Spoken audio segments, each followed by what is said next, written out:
वालेकुम, मैं हूं आप लोगों का होस्ट अब्दुल खालिक। आप सबका स्ट्रीट 360 में स्वागत। आज हम एक ऐसे टैलेंट के साथ हैं जिसने कभी हार नहीं मानी।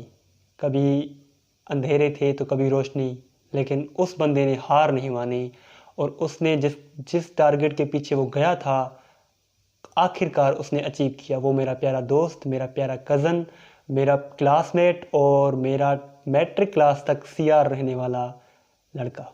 आइए उससे मिलते हैं और उससे अपनी अचीवमेंट के बारे में पूछते हैं। वालेकुम अस्सलाम जी खालिक साहब, आपने बहुत मेरी इज़्ज़त अफ़ज़ाई की और आप तो ऐसे समझे मेरे क्लासमेट भी हैं।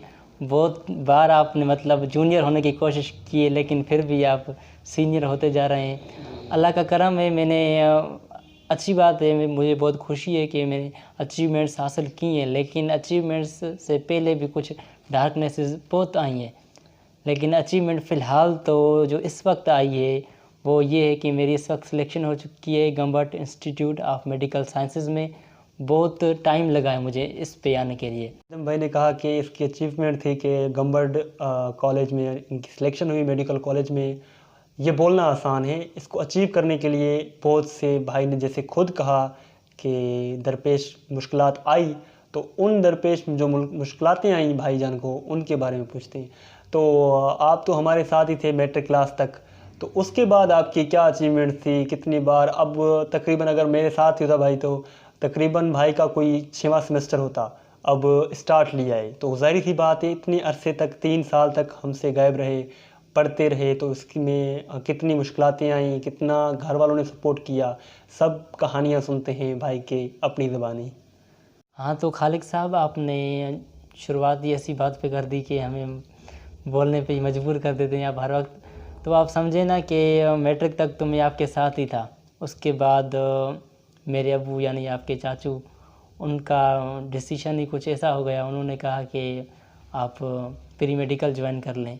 लेकिन प्री मेडिकल मतलब फर्स्ट ईयर इंटर मेडिकल की तैयारी, उसका मुझे कुछ भी अंदाज़ा नहीं था कि कितनी मुश्किल होगी मेरे लिए। तो मतलब कि ये एक ऐसी चीज़ थी जैसे मैट्रिक तक मैंने सोचा था सीआर रहूँगा, सीआर था तो अभी सीआर रहूँगा, लेकिन ऐसा कुछ नहीं हुआ था। वहाँ पर हर किस्म के लड़के आए हुए थे, हर कोई होशियार था और बहुत पढ़ने पे मैं मजबूर हो गया। लेकिन मैंने आज तक कोई एकेडमी वगैरह ज्वाइन की नहीं थी। तो जैसे ही मैं फर्स्ट ईयर क्लास में आया, सुबह को 3 बजे तक, सुबह से 3 बजे तक तो मैं स्कूल में कॉलेज में होता था। उसके बाद एकेडमी जाता था तो रात को 7-8 बजे में फ़ारिग होता था। तब के टाइम मैनेज करना बहुत मुश्किल हो गया था। जैसे कि आपने कहा कि 3 साल विदाउट एनी अचीवमेंट आपने कैसे गुजारे, लास्ट में कुछ मिला। तो मैं पहले ये आपको बताता चलूँ कि फ़र्स्ट अटेम्प्ट में जो मैंने टेस्ट दी थी, तो उसमें मेरा फ़र्स्ट एक्सपीरियंस था, मुझे ज़्यादा कुछ पता था नहीं। तो मेरे ये अबाउट 69% आई थी, 69% आई थी और सिलेक्शन नहीं हुई थी। बट घर वालों को मैंने कहा कि मेरे बहुत सारे दोस्त, क्योंकि उस वक्त दोस्तों को मैं फ़ॉलो कर रहा था, घर वालों को भी इतना पता नहीं था कि क्या करना है क्या नहीं करना। तो दोस्तों के इज़हार पे ही मैंने इम्प्रूव किया। दूसरी अटेम्प्ट दी, दूसरी अटेम्प्ट में अबाउट 154 मैंने 78% हासिल की, लेकिन फिर भी सिलेक्शन नहीं हो सकी। फिर तीसरी अटेम्प्ट वो मैंने अपने लिए ही दी थी, क्योंकि मैंने सोचा कि इतना टाइम अभी वेस्ट हो चुका है तो क्यों ना अपने लिए एक ट्राई कर लूँ। उस वक्त मेरे जो दोस्त सेलेक्ट हो गए वो बहुत खुश थे, और जो सेलेक्ट ना हो पाए उन्होंने डिफरेंट फील्ड्स शुरू कर ली पढ़ना। लेकिन मैंने थर्ड अटेम्प्ट दी और अभी 161 स्कोर आया है, 80.5%। अभी अपने आप से मुतमईन हूँ। आपने बताया कि आपने पूरे साल में, यार इतनी मेहनत करने के बाद सिर्फ आपके 7 नंबर ही ज़्यादा आए। तो वैसे आपकी क्या अचीवमेंट्स थी, क्या आपके टारगेट थे, कितनी नंबर आ जाएंगे, लेकिन आपके 7 नंबर आए? जी, आप बिल्कुल सही कह रहे हैं। 154 से 161 जस्ट 7 मार्क्स से इंक्रीज़ हुई।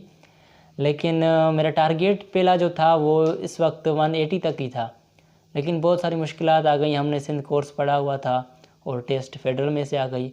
और अभी तक आप देख रहे होंगे हर दिन नया केस चल रहा है, न्यूज़पेपर में बातें चल रही हैं। तो टेस्ट मुश्किल आ गया था, 161 पे सिलेक्शन मेरी नामुमकिन थी।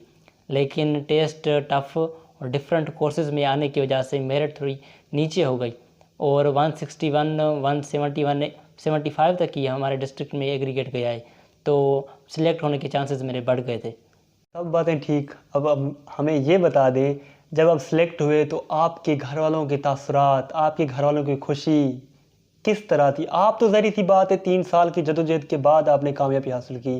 घर वालों की ज़ाहिर सी बात है खुशी होती है। आप तो अपने घर में एक ही बेटे, अब्बू के एक बेटे, तो ज़ाहिर सी बात है खुशी होगी। कितनी खुशी किसको थी?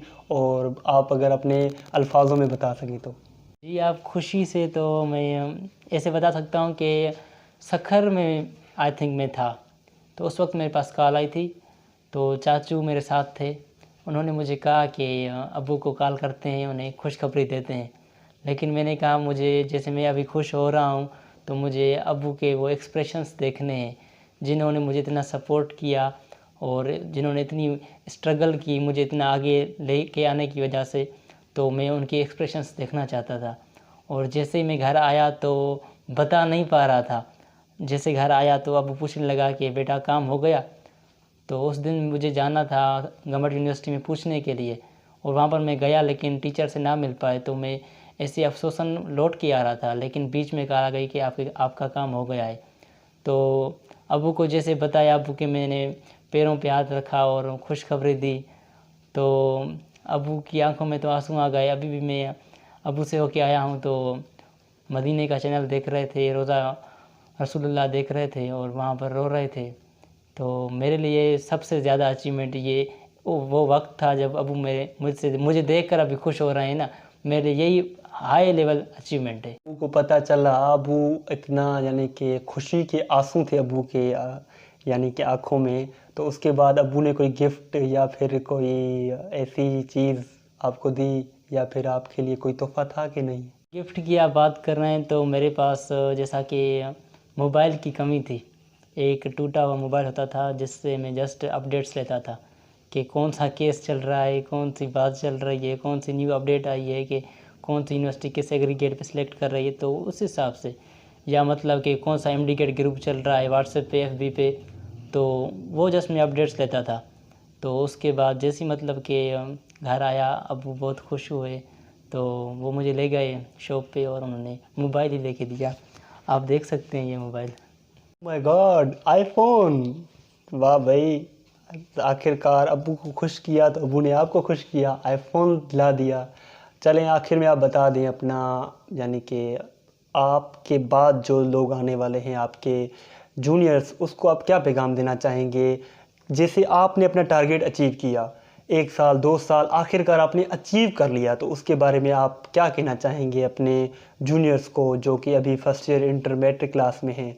उनको ऐसा कोई पैगाम दें जिनसे वो इंस्पायर हों, आगे जाके आपकी तरफ फाइट करें। पहली बात तो मैं मेडिकल फील्ड में रहा हूँ, अभी भी हूँ, तो जूनियर्स सीनियर्स मैं इन चीज़ों को नहीं मानता हूँ।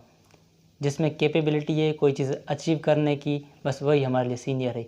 अगर वो 9th क्लास में पढ़ता है लेकिन वो हाई लेवल पे है, उसके कॉन्सेप्ट्स हैं उनके पास, तो मेरा वो भी सीनियर ही है। तो मेरे पास एक इंसान ना अपनी सोच को थोड़ा बड़ा रखे। और दूसरी बात कि मेडिकल हो या इंजीनियरिंग हो, बहुत सारे डिपार्टमेंट्स हैं, हर चीज़ मुश्किल ही है, लेकिन अगर कोई इंसान टारगेट बना रहा है तो उसे आप डीमोटिवेट ना करें। डीमोटिवेशन ही एक बात होती है जो इंसान को ख़त्म तबाह कर देती है। तो जो चीज़ जो हासिल करना चाहे तो उसे आप अपने दोस्तों के मिसाल दें कि फ़िलाँ बंदा था, वो होशियार नहीं था, उसने फ़िलाँ जगह पे फ़िलाँ चीज़ हासिल करने की कोशिश की, उसे अचीवमेंट्स नहीं मिली, 1 बार 2 बार 3 बार, फिर वो अपना गोल अचीव कर गया। तो आप उनको जो मतलब कि आपको इन्फॉर्मेशन आपसे लेना चाहे तो आप उसे मोटिवेट करना चाहें। बाकी कोई भी चीज़ दुनिया में इम्पॉसिबल तो है नहीं, तो हर चीज़ पॉसिबल है। आप कोशिश करें, हर चीज़ आपको मिल सकती है। थैंक यू सो मच, आपने हमें टाइम दिया। और उसके बाद मैं आखिर में आपको यही मुबारक ही दे सकता हूँ इतनी खुशी की।